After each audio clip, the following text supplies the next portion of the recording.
Siren तो daily आते थे और कई बार डायरेक्ट हिट भी लगते थे, और खासकर हमारे इंस्टीट्यूट में भी एक डायरेक्ट हिट हुआ है। हमारी यूनिवर्सिटी के पास हाईटेक पार्क में भी 2 मिसाइल गिरा था, तो उसके बाद वी डिसाइडेड कि we should come back to India. The embassies, the government and the Indian Air Force did a fantastic job of coming together and making sure the students get back safely, and not just the students but Indian nationals. Due to Indian government, I am really thankful to all of the Indian government and Indian embassy members in Egypt and Israel.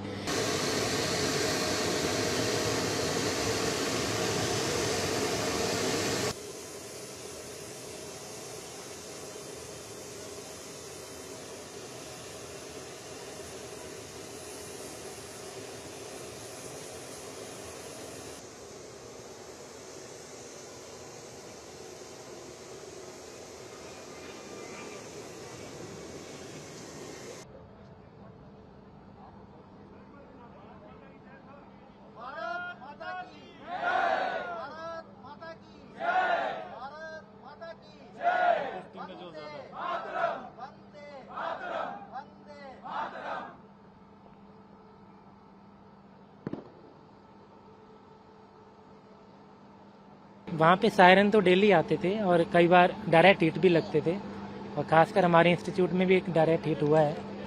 तो उसके बाद थोड़ा सा हमें डर का माहौल था, और बेबी के लिए हम काफ़ी थोड़ा चिंतित थे कि कैसे निकला जाए। तो एम्बेसी जो इंडिया की है इजराइल में, और उन्होंने हमें इजिप्ट के रास्ते और जॉर्डन के रास्ते 2 वे दिए थे। तो हमें इजिप्ट के रास्ते से निकाला गया कल। तो पहले बाई रोड उन्हें इजिप्ट लेके आए, फिर टाबा बॉर्डर पे जो कायरो एम्बेसी के हैं, इंडिया की एम्बेसी के, उन्होंने हमें एयरपोर्ट पे लेके गए, और वहाँ से हमें C-17 जहाज में लेके आए। क्या कहेंगे इंडियन गवर्नमेंट और इंडियन एम्बेसी के बारे में? काफ़ी क्विक एक्शन किया इन्होंने, और जल्दी से हमें वहाँ से निकाल दिया, और अरेंजमेंट बहुत अच्छे थे। डर का माहौल था जब वहाँ रह रहे थे कि कैसे? बीइंग ए फॉरेनर तो हमें है, मतलब लोकल इजरायली तो इससे वो डेली मतलब देखते हैं, क्योंकि जन्म से देखा है। हम लोगों के लिए ये न्यू है, और खासकर भी बच्चों के साथ तो हम काफ़ी डर रहे थे, क्योंकि जो मिसाइल आ रहे थे वो डायरेक्ट हिट भी हो रहे थे। ये हमास की तरह नहीं थे, ईरान वाले मिसाइल बैलिस्टिक मिसाइल थे, तो इनकी जो पावर है वो काफ़ी ज़्यादा है। तो अगर आप बंकर में भी हो तो बंकर भी डायरेक्ट हिट होगा तो वो डैमेज करेगा। तो ये है। तो बाकी कंट्रीज के भी लोग आपके इंस्टीट्यूट में होंगे क्या? हाँ, बाकी कंट्रीज में किया है, जैसे चाइना ने भी इजिप्ट के रास्ते लेके आए हैं, और जो यूरोप वाले हैं उन्होंने भी शुरू किया है अभी, और ऐसे करके जा रहे हैं। काफ़ी इंडिया का काफ़ी क्विक था इंडिया का, क्योंकि इंडिया ने तो एक्चुअली पूरा अरेंजमेंट खुद ही किया। जैसे चाइना वालों ने ये किया था कि वो बॉर्डर पे ले जाएंगे, लेकिन आपको फ्लाइट खुद अरेंज करनी पड़ेगी। तो इंडिया का अरेंजमेंट काफ़ी क्विक था इस मामले में, और ऑल द वे मतलब एम्बेसी के लोग हमारे साथ ही थे। बेरशेवा थोड़े से दिन से पहले तो काम एंड क्वाइट ही था, बट अभी मैंने न्यूज़ सुनी है कि वहाँ पे फिर से मिसाइल अटैक हुआ है।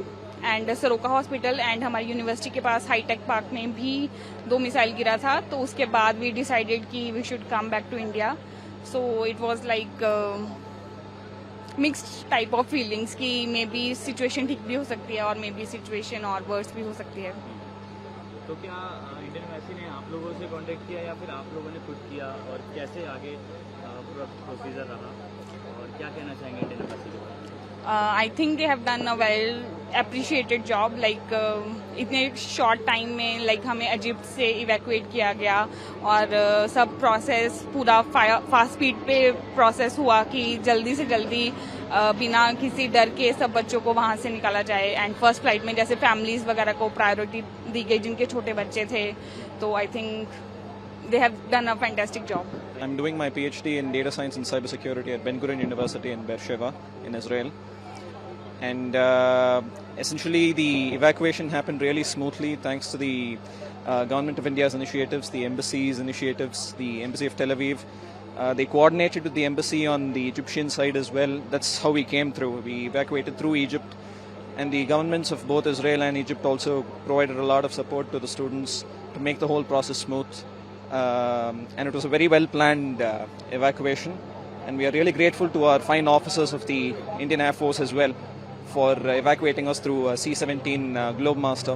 There were a lot of last minute let's say changes to the situation in the Middle East, And in spite of all these changes, the embassies, the government, and the Indian Air Force did a fantastic job of coming together and making sure the students get back safely, and not just the students, but Indian nationals get back safely to their mother nation.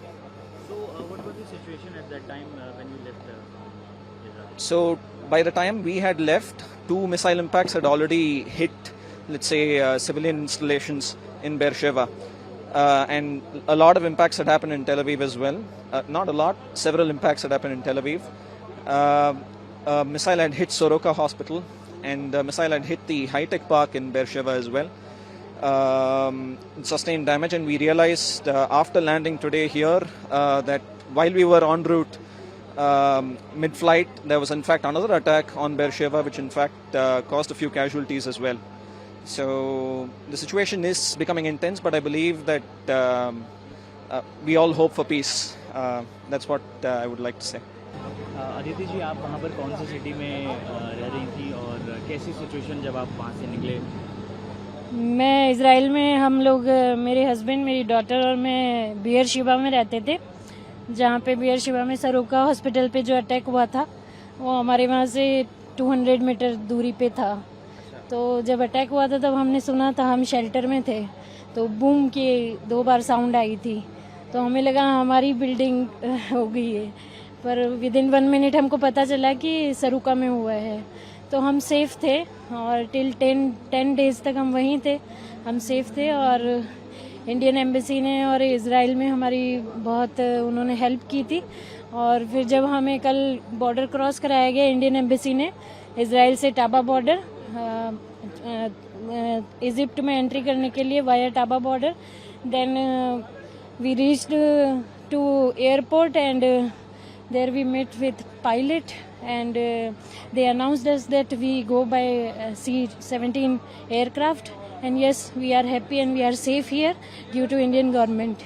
I am really thankful to all of the Indian government and Indian embassy members in Egypt and Israel and here also for coordinating all this 2 days program.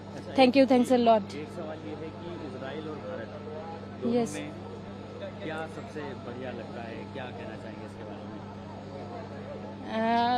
Israel और भारत में मैं comparison नहीं करना चाहूँगी, पर दोनों अपनी अपनी पोजीशन में बहुत बेस्ट हैं। जो इंडिया है उसकी अपनी अलग पहचान है पूरे विश्व में, और इज़राइल जो है वो भी, जो IDF है वो बहुत बेस्ट है, और वहाँ का जो मैकेनिज्म है आयरन डोम का और वहाँ पे लोगों को बचाए रखने का, वो बहुत ही सेफ है और सिक्योर है। इसलिए तो मैं दोनों गवर्नमेंट को अपनी तरफ से थैंक यू कहना चाहूँगी कि उन्होंने हमारी केयर करी लास्ट 10 डेज में। मैं इजराइल में वाइजमैन इंस्टीट्यूट से PhD खत्म किया है अभी रिसेंटली। तो मम्मी पापा आए हुए थे मेरे ग्रेजुएशन सेरेमनी के लिए, तो आने के बाद उनको जब लौटना था यहाँ पे, 1 दिन पहले ये वॉर चालू हो गया और एयर स्पेस बंद हो गया, और डर का माहौल, जब तक शेल्टर में रहे थे तो सेफ फील कर रहे थे। पर एक सैटरडे को 13th नाइट को मेरे इंस्टीट्यूट में ही हिट हुआ एक मिसाइल, बहुत सारे लैब्स जल गए, पर जो लोग तभी भी बिल्डिंग में थे शेल्टर में वो लोग बच गए। तो जेन्युइनली इजराइल में जो लोग शेल्टर में जाते हैं सायरन सुन के वो लोग बच जाते हैं, मरते नहीं है। तो दैट इज समथिंग जो बहुत बड़ा पॉजिटिव है। पर वाइजमैन जिस इंस्टीट्यूट से मैं हूँ, क्योंकि उसमें हिट हुआ था, उनके इंटरनेशनल ऑफिस के लोग, embassy of India in Israel, embassy of India in Egypt and of course our fighters here, उन लोगों ने बहुत ही अच्छे से, बहुत ही सेफली, बहुत लंबा जर्नी था, बहुत ज्यादा लंबा, पर बहुत सेफ फील हुआ।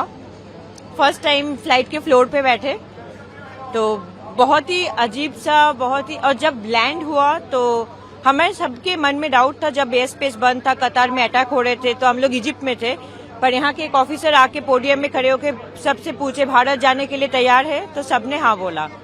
तो this is the, I mean, मैं क्या बोलूं, ये भरोसा है उनके ऊपर, तो बहुत अच्छा लग रहा है।